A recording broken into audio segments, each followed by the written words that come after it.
Hey y'all, oh my gosh, I know I've been MIA for so long. I haven't posted on YouTube in 2 years?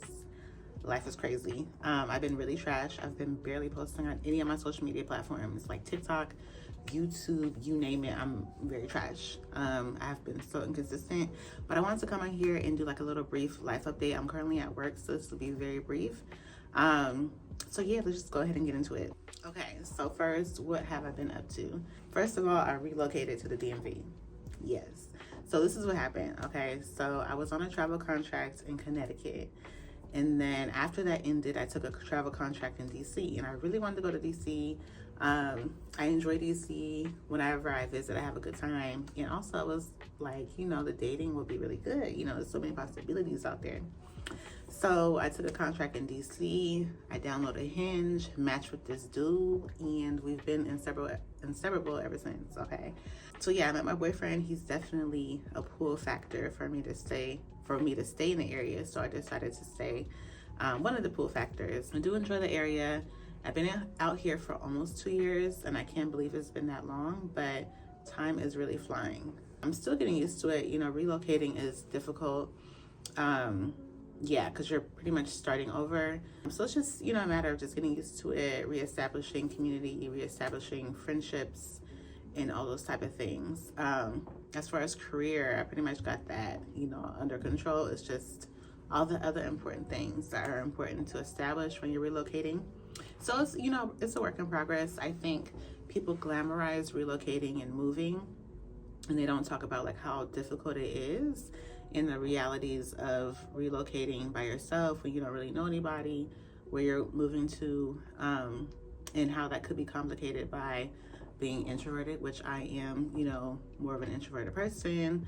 I do have some social anxiety that I do struggle with. So those things will definitely complicate things when you try to relocate. But aside from that, I'm still working on adjusting. I do feel fairly adjusted.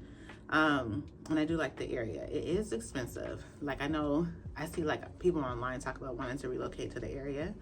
It is expensive, but I do feel like, people, like as far as like social workers, because that's all I can really speak on.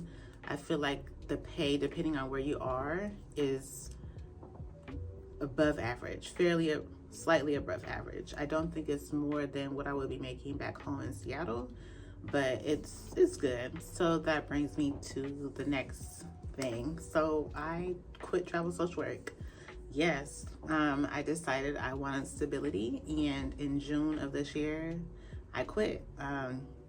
It was kind of like on a whim. Like I was like, let me just apply for some positions in the area just to see how much money they talking about. Okay, so I applied for some places, and they wasn't talking about nothing. And so I was like, let me keep traveling. But then I saw this job where I would work 312s, and I knew that the hospital paid pretty well. So I applied and got the job. So yeah, I took the job, and I've been here for almost 6 months now, which is crazy. Time is flying. So yeah, I decided to quit because I wanted stability. And I know, like, I don't know if I said it on here, but I know, like, I've told people, like, I'm never going back to staff social work, like working in a hospital as like a full-time staff member. But all I can say about that is never say never, because I said never and I did the same thing. But at the end of the day, my goal is to transition out of the hospital. Like, I know that I'm not going to be in the hospital forever. I do know that I can do it for, a longer period of time, because I do enjoy doing discharge planning within the hospital, which I'm doing now. So I can do that. I can do that until I'm able to transition and go to my next, phase of my career. As far as like retiring from travel, do I miss it? I miss some things. Like I miss the money, of course. I miss the flexibility.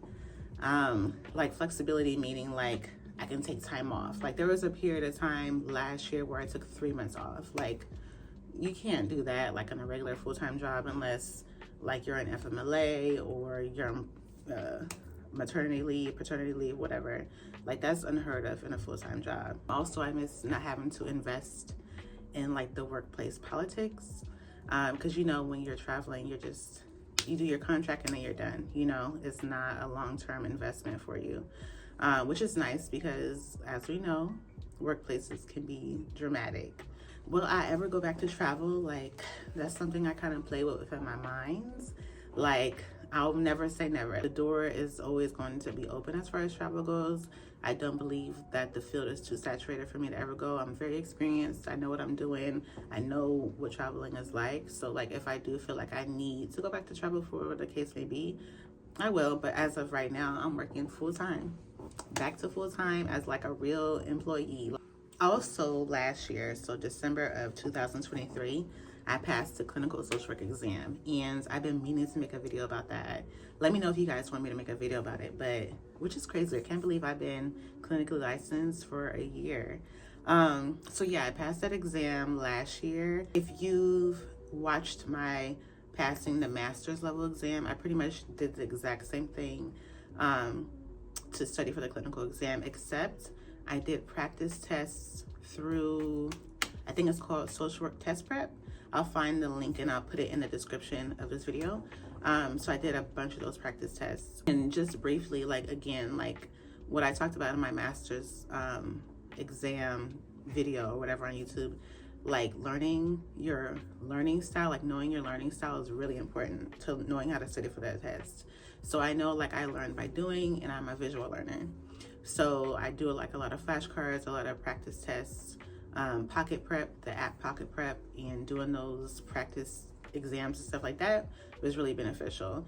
The one key difference between the clinical exam and the master's exam is I did not do the official ASWB practice exam. I did not do that for my clinical test, and it didn't matter because I passed with flying colors. It was like, I got maybe like 130 right on my test. Like, I did what needed to be done. Okay, so if you're studying for your clinical exam, definitely check out my master's level video because that's exactly what I did. But I'll put exactly what I did in the description box, and I'll leave the links to everything that I used.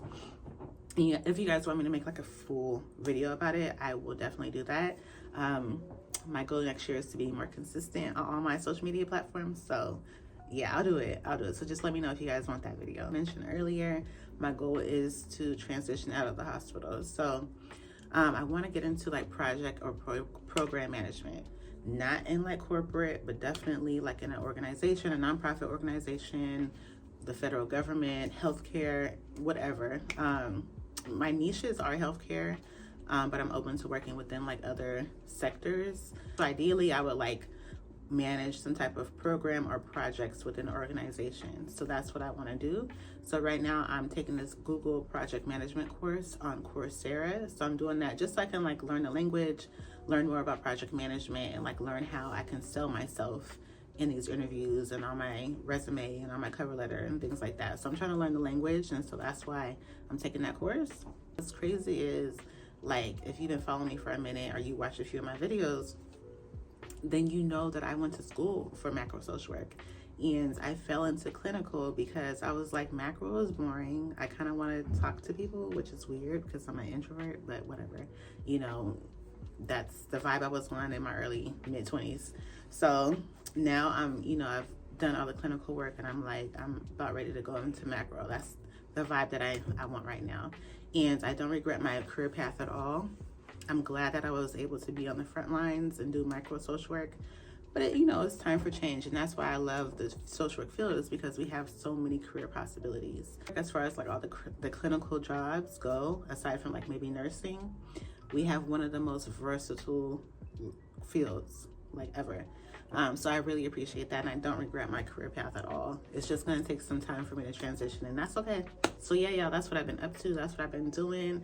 Let me know what you guys want to see from me within the next year. Like I said, my goal is to be more consistent on all my platforms. If you're a content creator or you're aspiring, like once you stop being consistent, it's so hard to get back into. It's so hard. Let me know what you guys want to see from me in the next year, and I'll see y'all later. Bye.